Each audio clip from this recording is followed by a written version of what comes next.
Pour traiter ce problème, on l'a approché de trois manières. D'abord, la première façon, c'était il fallait absolument qu'on ait des mesures exactes sur ce qui se passait actuellement.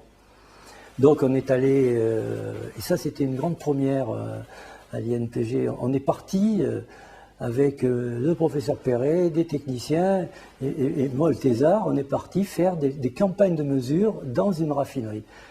Alors d'une part, on a appris le contexte industriel, qui était assez important, parce que une raffinerie, c'est pas de feu, il y a des contraintes très très importantes. Et d'autre part, on a vécu la réalité de tous les jours. On n'était pas sur un modèle, on n'était pas sur une manip de laboratoire, on était sur des crackings. Deuxième étape, on s'est dit, on va essayer de le mettre en équation.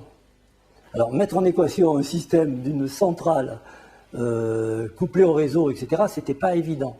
Donc, on a repris, je suis reparti à ce moment-là des travaux de Perret, et on est arrivé à une représentation qui nous permettait d'aller vers les problèmes qu'on voulait traiter, qui était une représentation qui se faisait avec 5 équations différentielles à 5 inconnus. Le professeur Perret me dit, allez voir les gens de l'IMAG pour voir s'ils peuvent faire le calcul. Et moi, je pars la fleur au fusil voir les gens du Gamma ET, et c'était le professeur Gastinel. Et je dis à Gastinel, voilà, j'ai un système d'équations, et c'était 5 équations différentielles du premier degré, c'est-à-dire que ce n'est pas quelque chose de compliqué, hein.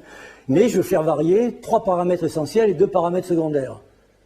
Et la réponse, je me souviens un peu dans ma tête, parce que Gastinel avait un accent du Midi, il m'a dit, dites-donc de Guéry, si je fais ce calcul-là, vous allez me bloquer l'ordinateur au minimum 2 semaines, si ce n'est pas 4. Et qu'est-ce que je fais pendant ce temps? Des élèves et des chercheurs. Donc on me dit, c'est pas possible, vous ne pouvez pas le faire là. Par contre, il y a une machine analogique, il y a un calculateur analogique au labo. Allez voir Rebaud, qui s'occupe de la machine analogique, et posez-lui votre problème. Vous n'avez qu'à le faire sur cette machine, ça sera beaucoup plus rapide, et ça résoudra probablement le problème que vous avez. Et voilà comment je me suis retrouvé devant cet engin.